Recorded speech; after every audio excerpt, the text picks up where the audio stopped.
Salut à tous, j'espère que vous allez bien. Comment il est? Dédicace à nos Réunionnais, c'est Romain et on se retrouve aujourd'hui pour faire un point sur tout ce qui a été dit sur le PSG dans les médias, mais aussi en conférence de presse par Christophe Galtier à la mi-journée. Mais commençons par l'info du jour qui concerne Milan Skriniar. Vous le saviez, hier, on a annoncé dans les médias une dernière offre du PSG. Son montant n'a pas filtré, mais aujourd'hui, on connaît l'issue de ces négociations et le montant de cette offre. C'était tout simplement la même que celle qu'on a formulée en juin. 50 millions plus des bonus. Elle a été rejetée selon Di Marzio par l'Inter et selon Fabrizio Romano. Pire encore, c'est la fin de la piste. Milan Skriniar est retiré du marché des transferts par son club. Donc voilà, c'était évidemment ce qu'on craignait au mois de juin, parce que si on se remémore, à ce moment-là, on chauffe sur Skriniar, tout le monde est content, ça parle de 70 millions, ça s'emballe.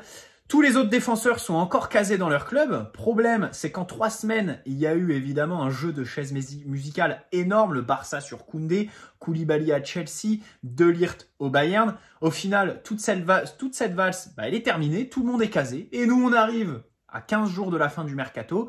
Après la guerre, avec la classe mondiale casée.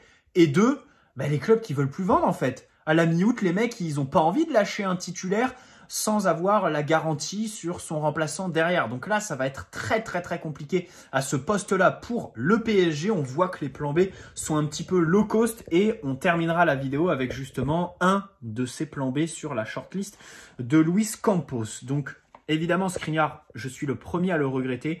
Je trouve que Antero a joué au con, tu proposes 50 millions et des bonus, tu sais très bien que tu peux t'entendre à 65 millions fixes, mets-les quoi. Tu les poses, on s'en fout d'envoyer des messages là. Tu les as envoyés avec Lille.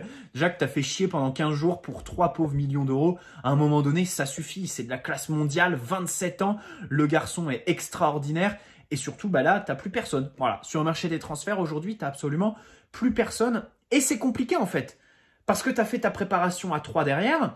T'as Sergio Ramos qui est très bon, qui est un leader dans le vestiaire, apprécié par le staff, par les joueurs, un bon médiateur, qui fait de bonnes prestations, mais faut arrêter de le faire jouer à droite de cette défense, il faut inverser avec Marquinhos, et 2, ça reste Sergio Ramos, il a 36 ans, il va pas être éternel, et l'année prochaine, déjà, tu vas te retrouver avec le souci de remplacer Lionel Messi qui risque très probablement de partir. Moi, dans ma tête, Messi est parti la saison prochaine.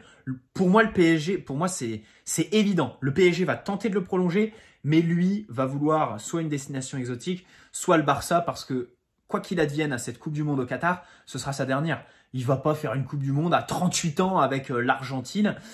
Donc, évidemment qu'après cette Coupe du Monde, à moins que là, il y ait un retournement énorme et qu'il tombe complètement amoureux de Paris et qu'il veuille rester, mais c'est compliqué. Donc, la saison prochaine, tu vas avoir quand même de gros dossiers. T'as Marco Verratti qui va fêter ses 31 ans, je crois. Au milieu de terrain, voilà, c'est vrai que t'as des joueurs qui sont pas périns. Et en défense centrale, du coup, là, c'est vrai que pour cette année, c'est mort. La classe mondiale, c'est mort. Alors, est-ce qu'il faut recruter un petit peu en dessous? Voilà, ça, c'est toute la question. Personnellement, écoutez, je me dis, il y a Abdou Diallo à gauche. À droite, t'as Mukiele. Si tu recrutes un joueur qui va pas t'apporter de plus-value par rapport à Abdou Diallo ou Mukiele et qui va pas passer devant Sergio Ramos ou qui va pas mettre en concurrence Marquinhos, à quoi bon en fait? À quoi bon? Autant miser sur un joueur type Bernardo Silva, un petit peu plus haut sur le terrain, mais qui est de la classe mondiale en fait. Parce que c'est ce qui manque un petit peu à ce mercato. Alors vous allez me dire, ouais, tu veux des gros noms, oui, c'est fini les paillettes.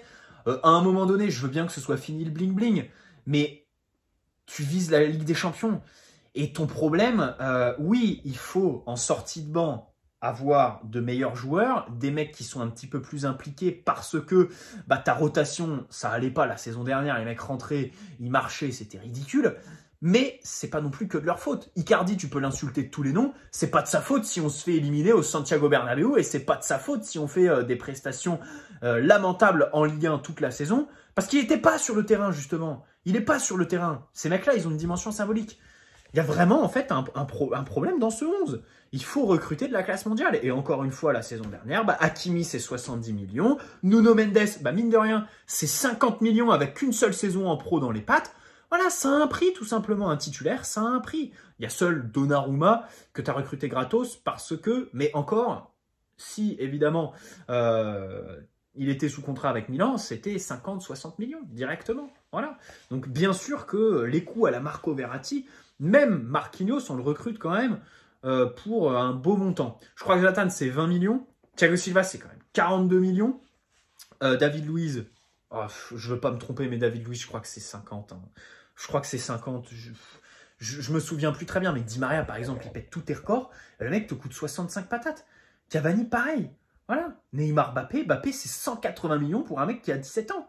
Donc à un moment donné, la fin du bling-bling, c'est marrant. Alors, il y a aussi le fair play financier à prendre en compte, puisqu'on va y revenir plus tard dans cette vidéo. Donc dans tous les cas, ben là, coup de gueule, puisqu'en défense centrale, on est clairement dans une impasse. Il n'y a que Wesley Fofana. D'ailleurs, il n'est pas convoqué avec Leicester pour le match de ce week-end. Il est préservé en vue d'un transfert. Évidemment pas chez nous, mais à Chelsea, qui l'intéresse ardemment. Et lui-même pousse pour y aller. Bon, bref, c'est vrai que c'est compliqué. À un moment donné, là, il faut recruter un titulaire. C'est pas de la rotation. Au milieu, je veux bien. En attaque, je veux bien. Mais en défense centrale, là, c'était de la classe mondiale qu'il fallait, tout simplement. Et ça va être un point négatif, surtout que...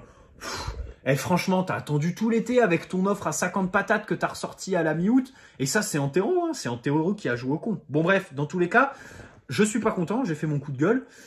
Galtier aussi, parce qu'il a mis un énorme coup de pression à Antero Henrique. Je vais le citer. Nous sommes pressés, le fait que de nouvelles recrues n'arrivent pas nous pénalise sur le plan sportif. Évidemment, lui, il attend un attaquant, un milieu de terrain et un défenseur central. 3 mecs. Voilà, il te reste encore 15 jours pour les signer, les intégrer à ton groupe et après dans ton 11. Donc bon, c'est vrai que là, niveau timing, l'entraîneur a de quoi s'agacer. Luis Campos, en fait, je l'épargne dans quel sens? Dans le sens où il est arrivé, conseiller sportif. Alors là, tu peux lui tomber dessus parce que le mec continue à bosser pour un autre club, s'investit pas à 100% pour le PSG, ne vit pas à Paris. Mais dans tous les cas, il bosse à remettre de la rigueur dans ce groupe. Et ça, on sait très bien que c'est la première de ses qualités à Campos, en fait. Fédérer et créer un vrai groupe en partenariat avec Christophe Galtier, bien évidemment.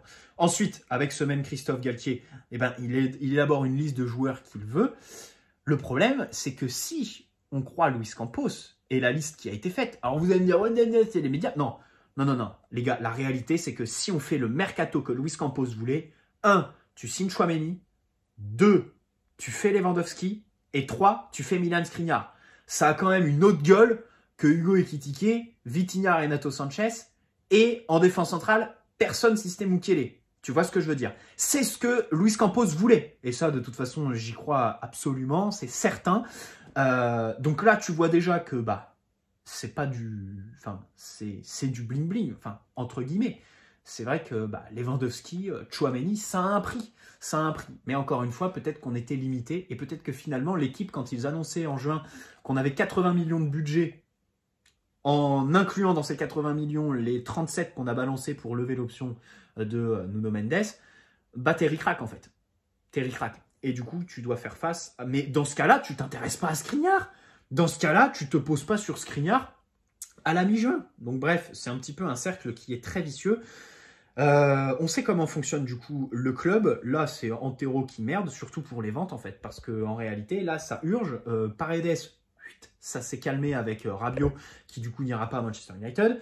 Gay, il a un accord avec Everton, mais le PSG veut une indemnité de transfert quand le joueur veut partir libre pour la prime à la signature. Ça c'est selon RMC, il y a d'autres sources qui annoncent que le joueur veut être carrément payé par le PSG, qu'on lui verse la dernière année de son contrat. Le problème c'est que là c'est difficile, et je me mets à la place du club. Si tu dis à Gay, ok, on te balance ta dernière année de contrat, ce qui facilite le deal, mais le problème c'est que derrière tous les autres, ils vont te demander ça. Et si tu le fais à l'un, tu vas devoir le faire à tous les autres. Donc, laisse tomber. Voilà, c'est vraiment s'empêtrer dans des délires. Et c'est pour ça qu'on joue la montre avec lui, pour essayer un petit peu de refourguer les autres avant. Et du coup, en toute fin de mercato, s'il te reste 1 ou 2 indésirables, bon, allez, payer Idrissa Gueye, lui signer un chèque comme ça. Mais c'est vrai que c'est compliqué. C'est compliqué. Bon, bref. Dans tous les cas, au milieu, Bernardo Silva, j'en ai fait une vidéo hier. Luis Campos, c'est l'information du journal L'Équipe, Loïc Tanzi. Donc là, c'est très très fiable. Il a relancé le dossier. En début de mercato, il était venu aux nouvelles concernant le joueur de Manchester City. Financièrement, c'est une opération difficile, mais le joueur n'a jamais caché en interne son attrait pour le projet parisien. En gros, il est intéressé. Et ces derniers jours, donc, le dossier a été relancé. Même si financièrement, comme je l'ai dit, ça paraît difficile, puisqu'il faudrait 70-80 millions pour satisfaire Manchester City. Concernant le Barça, ça traîne parce qu'il faudrait un 56e levé économique pour eux. Et puis pour le joueur, ça fait quand même 2 ans qu'il veut partir. Je pense que c'est assez facile de le convaincre. Hier, j'ai dressé un petit peu toutes les problématiques. Moi, je pense que les 2 plus grandes, c'est qu'en fait, aujourd'hui, mettre autant d'argent sur un joueur comme ça, sans lui garantir une place de titulaire, ça paraît un petit peu fou.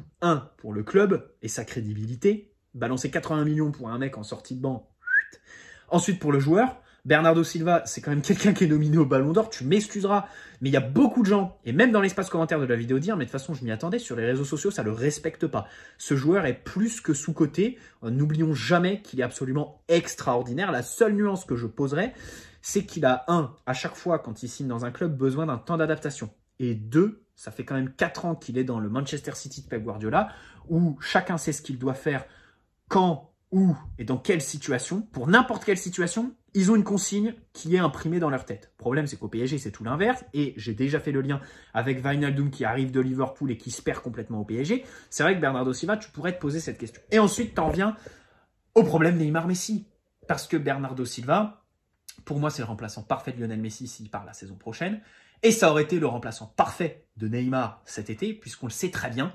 Il a été sur le marché Neymar. Et d'ailleurs, il a même été proposé à Manchester City. C'était une information du Parisien et du coup les infos en fait collent puisque je crois que le Parisien a annoncé que c'était un échange.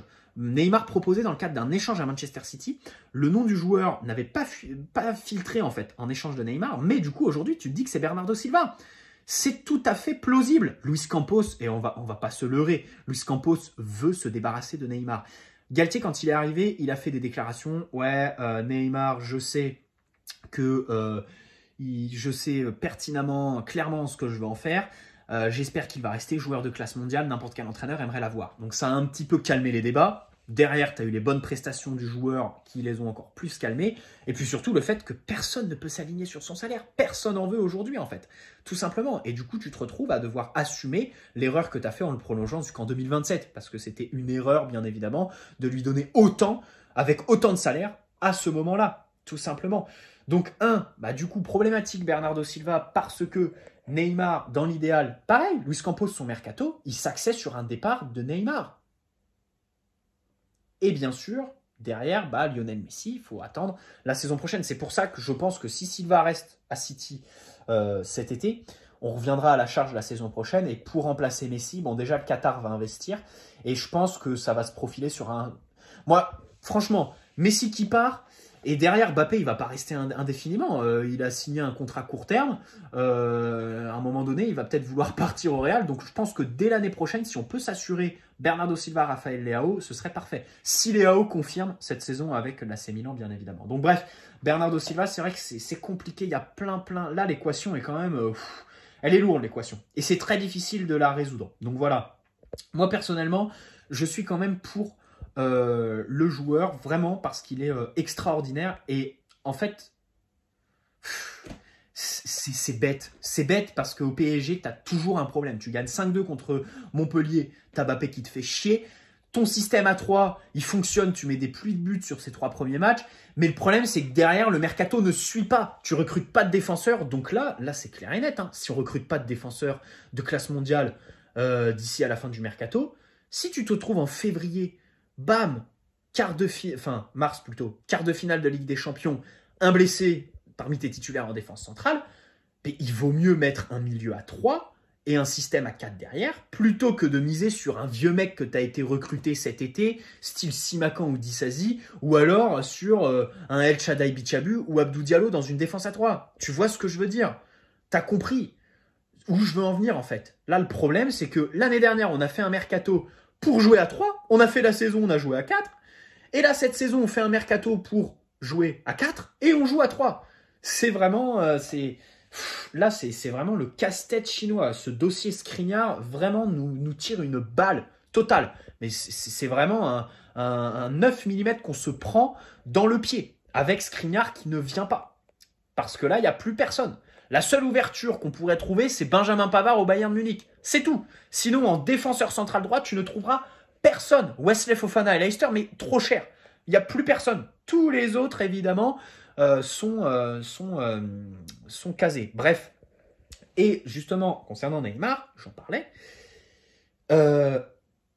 Galtier, il a fait une déclaration très énigmatique aujourd'hui. Ça a parlé de Neymar. Et il a dit, le mercato, il y a toujours des surprises. Il peut y avoir plein de surprises. Je n'ai pas entendu Ney. Alors, il le prononce Ney. Ça me fait rire parce qu'il l'appelle Ney. C'est marrant, comme le nez.